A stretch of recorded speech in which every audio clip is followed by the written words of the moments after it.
Hello, everybody, and welcome to week 3 of Poll 205 Women in Politics. This week, I want to talk about two major points. First, we're going to talk a little bit about women's representation in the United States government, and we're going to focus mostly on Congress. Second, we're going to talk about why women struggle to gain equal representation in government.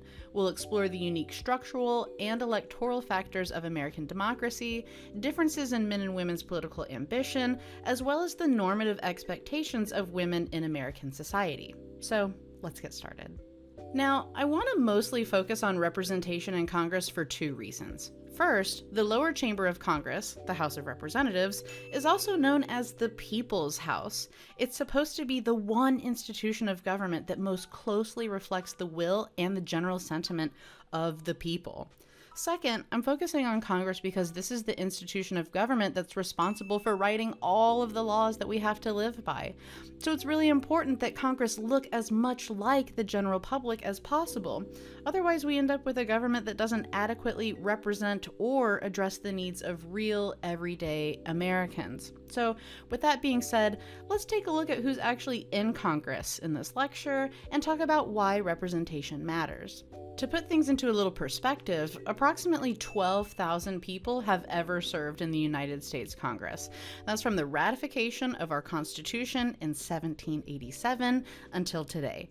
237 years of American democracy. And of that 12,000, I want you to think about what percentage have ever been women. Just what number do you think feels right? Go ahead and pause the video for a moment just to think about it before we answer the question on the next slide. And maybe this number surprises you, maybe it doesn't, but a total of 394 women have ever served in the United States Congress. That's a little more than 3%. And you can think to yourself, well, for the first 130 years of our democracy, women didn't even have the right to vote. And yes, that's true, but a lot of things have changed over the last few decades. As of June 2024, there are currently 126 women in the House of Representatives. That's about 29%, and 25 women are currently serving in the United States Senate. The Senate obviously having 100 members, so 25% of the Senate is women. And so when we combine these two chambers of Congress together, approximately 27% of the entire institution is comprised of female members. And so that's not a whole terribly lot, right? About a quarter of this institution is comprised of women.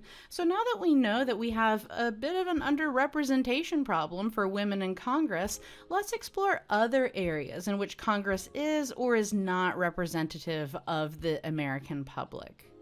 And before we move on, I want to start with our first stop and think of today's lecture.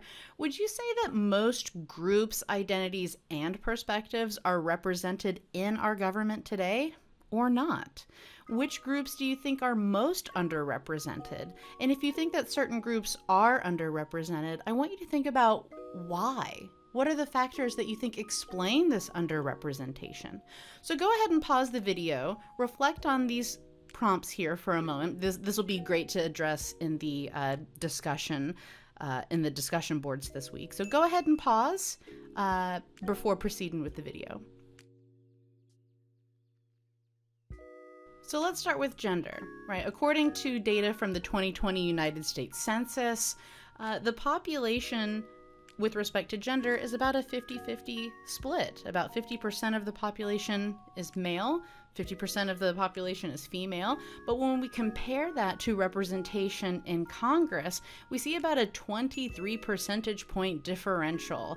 Women are underrepresented in Congress with respect to their composition in the United States population. And let's go through some other groups in this lecture to get an idea of how representative Congress is. We can look at race. We can look at two categories of individuals who are white versus those who are non-white.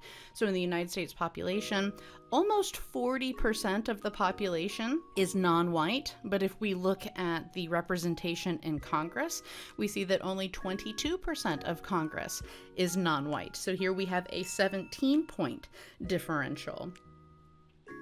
We can also focus on a generational composition. And I want to take a moment to, identify each of the major generations here. We're only going to talk about baby boomers through Gen Z because those are the individuals who are most likely to be in Congress in the first place. And I want to break down these age ranges for you so we can understand exactly who it is we're talking about for each generation. So as of 2024, the current age range for Gen Z is about 12 to 27. So only the very oldest members of this generation are just now becoming eligible to run for political office. Millennials are about 28 to 43, Gen X is about 44 to 59, and baby boomers are roughly 60 to 78. And here we can see a breakdown of population composition in the United States by generation or age cohort. So according to this data from 2023, millennials actually make up most of the United States population, or in other words, millennials are the largest generational cohort in the United States. So in an ideal world, we would expect that most of our government institutions ought to be represented by the most populous generation, right? Of course not. Despite millennials being the largest age cohort in the United States, they only make up barely 6% of Congress. And as we can see in this chart here, an overwhelming amount of congressional seats are held by baby boomers. In fact, when we look at each generation's share of congressional seats compared to their share of the population, we get a really good picture of who is overrepresented and who is underrepresented. So here we see that baby boomers are significantly overrepresented in Congress, only making up about a fifth of the country's total population, but more than half of all congressional seats. Even Gen X is overrepresented in Congress, but we see drastic underrepresentation for millennials, about a 16-point differential. And we only talked about a few key areas here: gender, race, generation. We're going to explore congressional representation in a lot more detail later in the semester. But for now, I want to pivot the conversation to whether diverse representation matters. And in this context, of course, I want to talk about whether women's representation in Congress matters. Are the political outcomes different when there are more women in Congress? Do women's voices matter in this institution? And just to give you a brief introduction into this idea, I want to focus on one policy area in particular, and that's the topic of body politics. Body politics refer to policies and legislation, also societal forces, that are aimed at regulating the human body. And we see states all over the country engaging in body politics right now. In fact, one of the biggest legislative agendas in the country aims at passing something called heartbeat laws. Now, if you haven't heard of them before, heartbeat laws refer to laws that ban abortions at 6 weeks, or when a heartbeat can be detected. And while it certainly isn't my job to give advice on whether these types of laws should or should not be passed by politicians, it absolutely is my job to point out when politicians don't understand basic facts about the things they write laws on. For instance, many politicians will frequently defend 6-week abortion bans with the same old spiel that if you can pay your bills, go grocery shopping, and meet your work deadlines every month, then you can find time to have an abortion in a month too. But talking about pregnancy this way is just flat out wrong, and frankly, it's kind of dangerous rhetoric. Like we mentioned last week, nearly 50% of all pregnancies in this country are unplanned. Even women who are actively trying to get pregnant generally won't produce enough hormones to trigger a positive at-home pregnancy test until they're about 4 to 5 weeks pregnant. So that window of 6 weeks to get an abortion is really more like 7 to 14 days. And if you're not trying to actively become pregnant, chances are that you won't know you're pregnant until 6 weeks have already passed. So it's really problematic that we have people legislating on and signing bills into law about women's reproductive health care when they get basic facts about it wrong. To give you another example, Todd Akin, a former Missouri congressman, gained quick notoriety in 2014 when he was trying to defend his position on why abortion laws don't need to make exceptions for rape or incest. To quote Akin, "If it's legitimate rape, the female body has ways to try to shut the whole thing down." No. Sorry, that's not how reproduction or gestation works at all.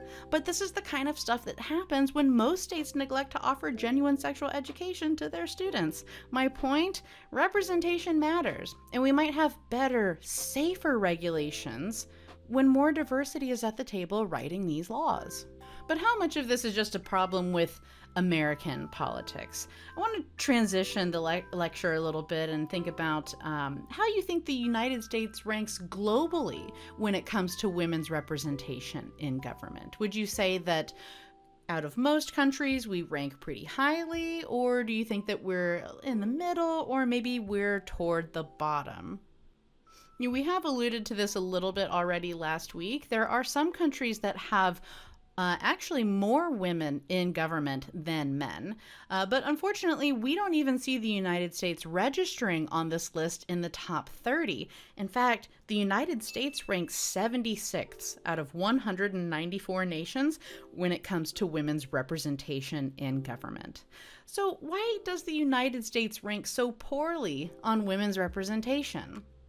Well, there's three big reasons for women's underrepresentation in American politics that I want to address in this lecture. That's 1, structural factors, 2, women's political ambitions, and 3, normative expectations of women in society. Let's take each of these one by one. So let's talk about the structural and electoral factors that are unique to American politics that might help us explain why women are underrepresented in government. So here we're going to get a big introduction to a lot of political science terms. We're going to, don't worry, we're going to define what each of these are. But in the United States, we have things called single member congressional districts where only one candidate can represent one district. We have plurality voting, also known as first past the post voting rules, which means that most candidates don't have to get 50% of the vote. They just have to get more or a plurality of votes compared to their challengers. Talking about the Electoral College, right? We have winner take all election rules where here, if we're talking about a presidential contest, right, and a state has, let's say a state has 20 electoral votes to hand out, and 2 candidates are facing off in the presidential election. And if you win that state by 1 vote, right, because we have winner-take-all election rules, you get all of those electoral votes in most states, not just a percentage compared to what you got in the popular vote. So we have winner take all rules. Gerrymandering is another big issue. We'll talk about this in more detail, but you've probably heard this term before. Gerrymandering is the process of redrawing political boundaries or district lines in a way that favor either the Democrat or the Republican Party. We have complete deregulation of campaign finance laws, which means that money plays a really, really big role in who gets elected in our country. The list goes on for a really, really long time. These are just a few of the structural and electoral issues that we face in our democracy that might make it more difficult for minority candidates or people who aren't particularly well connected in politics to actually get elected. But I really want to talk about single-member congressional districts and plurality voting in a little bit more detail. So like I said on the previous slide, plurality voting simply means that you don't have to get a majority of votes. You simply have to get more votes than your competitor. So here in this graphic that we're looking at, right, even though the candidate in red didn't get 50% plus 1 or a majority of votes, they did get a plurality of votes. They got more votes than all of their competitors. So the red candidate in this scenario wins with just 32% of the vote. This type of system is also known as a first past the post or FPTP system, where the winner takes all votes. And this is the system that we use in the United States. And it's drastically different from what most democracies in the world use, which is a system of proportional representation. Proportional representation allows for all parties to be represented in the government. So as we can see in this little graphic here, if one candidate gets 32% of the vote from voters, then that party, right, is going to get 32% of seats in parliament, or, their version of Congress. So each party, according to their vote share, is represented fairly and equally in the representative institution of their government. First past the post systems like we have here in the United States exist in less than 50 democracies. So we're really in the minority with respect to how we conduct elections as a democracy in the world. And just to show you the key differences, right? When we're talking about proportional representation, we're really voting for the party, not individual candidates like we do here in the United States. So if you were, about to cast your vote in a system that uses proportional representation, here's an example of what your ballot might look like. And there's lots of different types. There's open list, closed list. For proportional representation. That part doesn't really matter, but what I want to show you here is that you're voting for the party on election day. Compare that to a single member district. This is the ballot. If you're eligible to vote, this is the ballot that you're familiar with. We're voting for candidates. And actually, one of the big critiques of American politics is that our elections are too candidate centric, and many of our elections just boil down to personality characteristics, like who's more charismatic or who's more entertaining to listen to.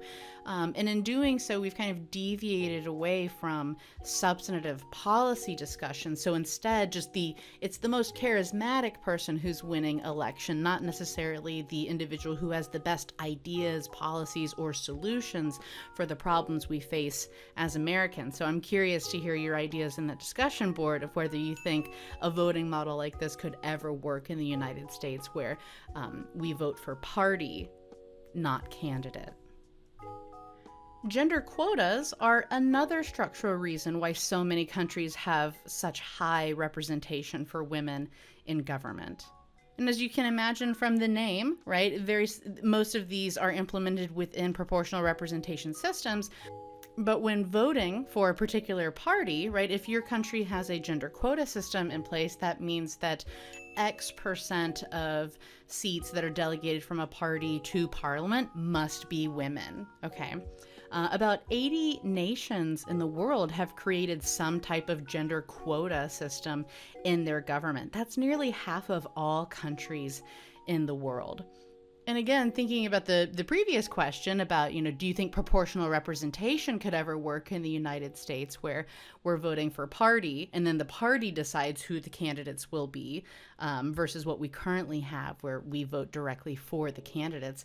On top of that, do you think a gender quota system could ever work in the United States, where not only do we say, okay, I'm trusting the Republican Party in this election, I'm casting my vote for them, I trust that they will appoint the right candidates to Congress. On top of that, would we be comfortable with the idea of, okay, now 20% of Republicans who win this election must be women candidates?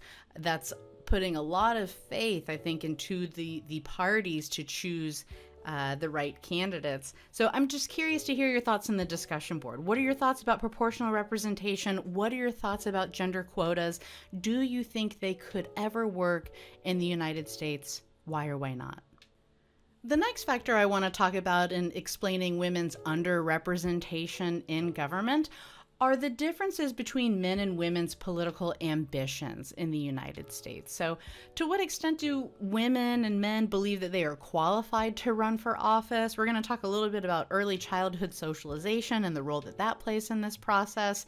And we're also going to talk very briefly about the gender gap. So here we can look at a public opinion survey that asks a very simple question, right? Which do you agree with more? I am very or somewhat qualified to run for public office, or I am somewhat or not at all qualified to run for public office.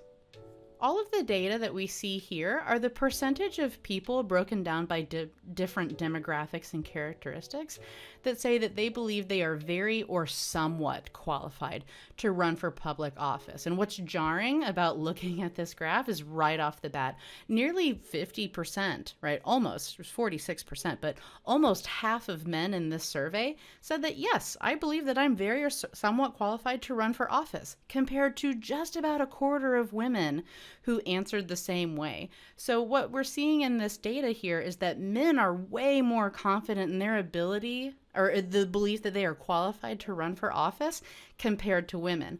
Why is that? What explains this massive gap that we see in public opinion here? Why do you think that women believe that they are so underqualified to run for political office? And every other group of data that we see here, so we've got age, we've got education, we've got political party. Every time you see a green bar, those are female respondents. Every time you see a blue bar, those are male respondents. And so what the study is trying to do here is to see, well, maybe certain categories of women are going to be more likely to believe that they're qualified to run for office. You know, maybe if they're under 50 or over 50 or they're educated. And no, that's unfortunately not what we see. If you look closely at this graph, in every single category, we see that the green bar is significantly lower than the blue bar, which means that, you know, as women get older, right, they're not more likely than men to believe that they're qualified for office. As they become more educated, they're not more likely than men to believe that they're qualified to run for office. There's no difference between Republican or Democratic women. And yes, we see the green bar fluctuate, but never in this data do women ever become more confident than men that they're qualified to run for office. So when we're trying to understand why are there so few women in positions of power, many of them don't feel qualified to hold these positions and simply don't run for them. So that's the big factor that explains why so few women are in positions of government. They simply don't seek them. This is probably one of the saddest studies I think I cover in my career.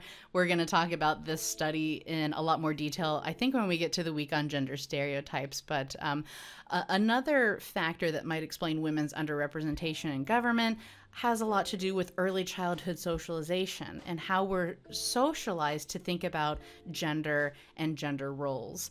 In this study, the authors show that as early as ages 6 and 7, young girls start buying into the stereotype that, you know, girls are really, really nice, but boys are really, really smart.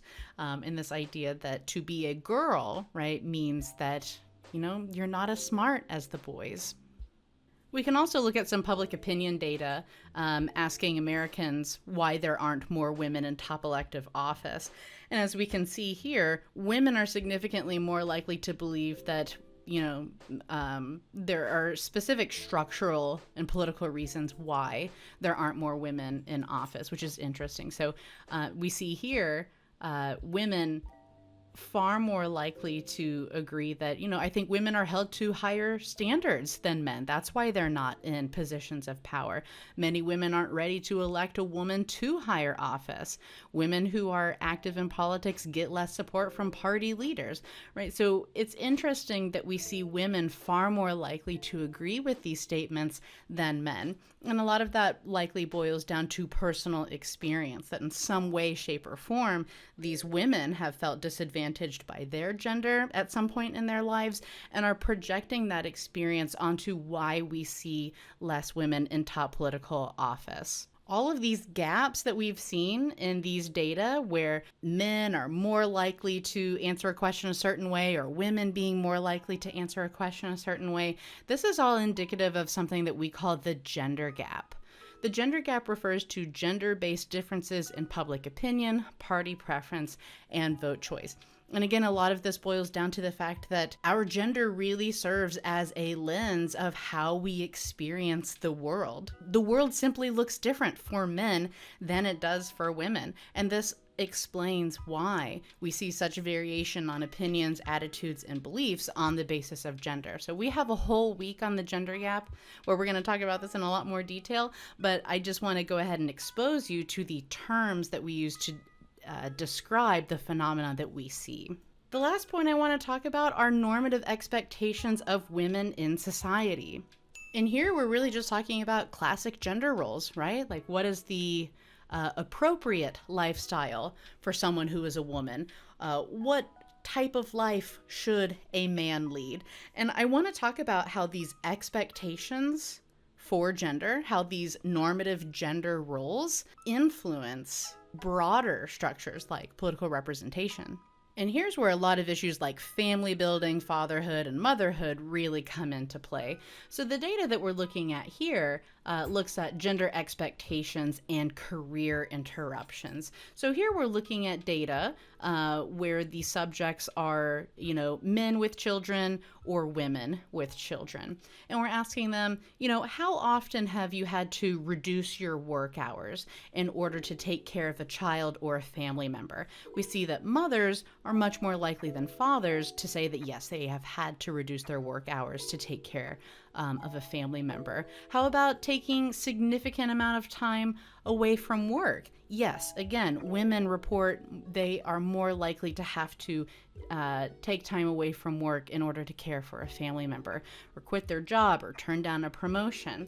So we see that there's kind of this unwritten law, right? This normative expectation that if you are in a household where there's a working mother and a working father, and there's some type of interruption, right? A child or a family member needs some type of care.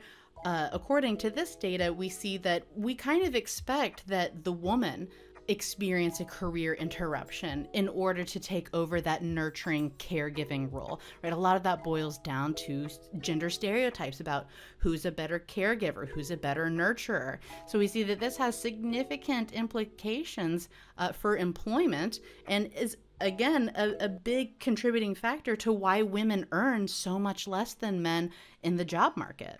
We see a similar pattern illustrated through gender differences that occurred in the pandemic labor market. So when the pandemic hit, we saw that women were significantly more likely to leave their jobs than were men. And again, there's structural reasons for that.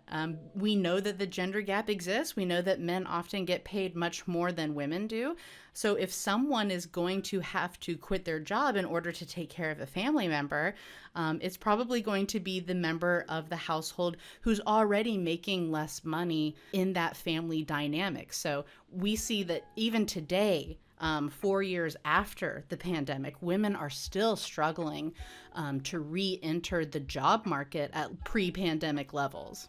So I think this final graph really showcases how powerful gender expectations are in our society. So let's take a look at this graph real quick. When we ask Americans, what's the ideal situation for young children? Is it having a mother who works full-time, part-time, or not at all? Overwhelmingly, right, over 70% of respondents say, well, it's best for children if their mother either works part-time or not at all. And then similarly, we ask, well, what's the ideal situation for women with young children? And it's almost exactly the same as what the ideal situation for young children is perceived to be. We often refer to this phenomenon as the infantilization of women. This idea that what's best for children is also what's best for women. We've used that term, I think, a few times throughout these video lectures. That's generally what we're talking about here. If it's good for children, it's also good for women. And this has ramifications, right? Because the way we think about politics and society and, what's fair, Americans often have a hard time disentangling women from children. And that has consequences for how we perceive the autonomy of women in our society. But we see a totally different story when asking, well, what's the ideal situation for men with children? Is that working full-time, part-time, or not at all? And overwhelmingly, Americans think, we got 70%, right? It's ideal for men to work full-time if they have young children. And our society exerts enormous pressure over men and their gender role in society to be the provider and to be the breadwinner of their family units. And we actually see men really struggle with their mental health and their mental well-being once they enter fatherhood, because society does place this enormous burden, kind of unilaterally, on the shoulders of men, along with this expectation that, if women are going to work, then it should probably only be part-time work because that's what's best for children. So we put a lot of pressure and strain on our middle-class families with the way that we think about gender roles and how parents ought to contribute to the household.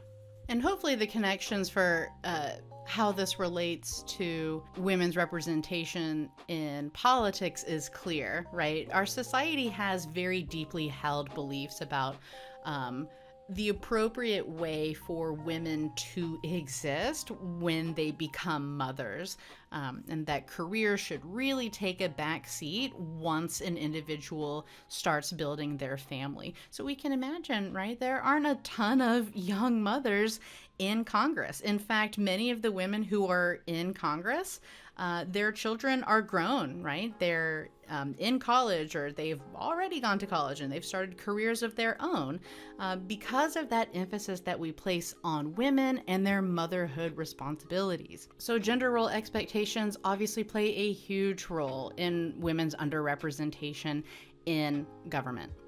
So I want to conclude the lecture with the 3 major points that we've talked about, and where do we go from here? How do we improve women's representation? Well, we can start with the structural factors that we began the lecture with.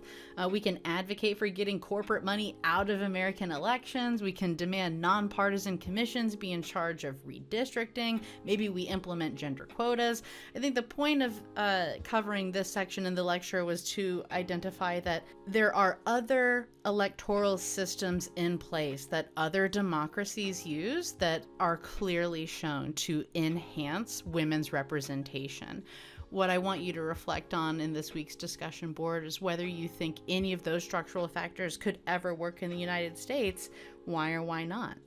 Thinking about women's lack of political ambition that we have in the United States, how can we empower more women to run for office? How can women break in traditionally male-dominated spaces? And how do we dismantle gender stereotypes in our society? How much of a role does early childhood socialization play in all of this? So what are some things we can do to enhance women's political ambition in our country? And lastly, there's the Herculean task of tackling normative expectations of women in society. Maybe a lot of this does begin with early childhood socialization. How can we normalize women and young mothers into the workforce? And what should gender roles in society look like? Or should we even start working on distancing ourselves from such a notion in the first place, considering that so many social movements are so heavily centered on intersectionality? Is it time that we stop thinking as a society about things in these binary terms? And if so, how do we do that? All right, guys, well, that's all I have for you this week. I just wanted to do a real brief introduction into women's representation in government, what some of the major issues are, what some of the major factors are that explain women's underrepresentation. So I hope you enjoyed. Don't forget to hit up the discussion board after this video. And as always, thanks for watching. I'll see you next week.